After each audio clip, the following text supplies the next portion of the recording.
Where shall we go to prepare the Passover meal? The disciples asked Jesus. Jesus told Peter and John, go into the city, and there you will meet a man carrying a pitcher of water. Follow him.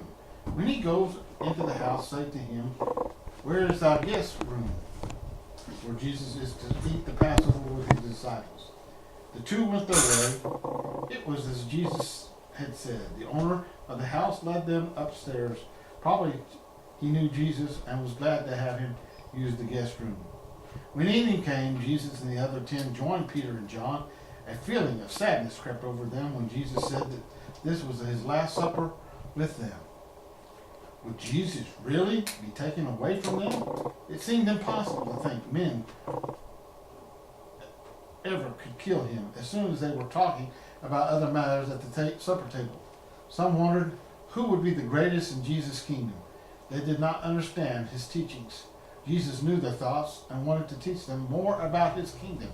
He got up from the table, took off his outer coat, and tied a towel around his waist, taking a basin of water, and he began to wash their feet. The disciples looked at each other in surprise. Why should Jesus do this? They had washed their feet before coming to the upper room. Peter pulled his feet away from Jesus and exclaimed, Lord, you shall never wash my feet. If I wash you not, said Jesus, you will never have the part in my kingdom.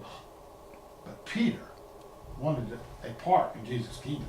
He said, Lord, wash not only my feet, but also my hands and my head. When the washing was over, Jesus laid aside the towel and put on his coat, and again he explained, you call me Lord and Master, and so am I. If I, your Lord and Master, have washed your feet, you ought to wash one another's feet. For I have given you an example that is not greater than his master. And if you would be good servants, you will obey my words. If you know my commandments, you will be happy when you obey them. Being troubled, Jesus said, one of you will betray me. How could this be? The disciples began to ask him, Lord, is it I? When I have dipped it, Jesus gave the bread to Judas Iscariot and said, whatever you do, do quickly. Immediately, Judas left the room and went up into the night. The disciples did not understand because Judas took care of the money. They thought he was going to do something for Jesus. After supper, Jesus took bread, offered thanks, broke the bread in pieces, and gave each of his disciples a piece. Take this bread and eat, for it is my body, which is broken for you. Then he took a cup, and when he had given thanks, he passed to them, saying, drink. This is my blood, which is shed for you. And I will never drink of the fruit of the vine with you until the day when I drink it new in the kingdom of God. Jesus told them that he would soon die and leave them alone.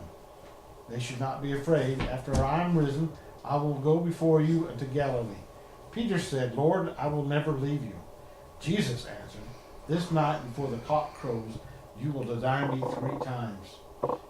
Then Jesus and his disciples sang to him together, left the upper room, and he went to the garden of Gethsemane.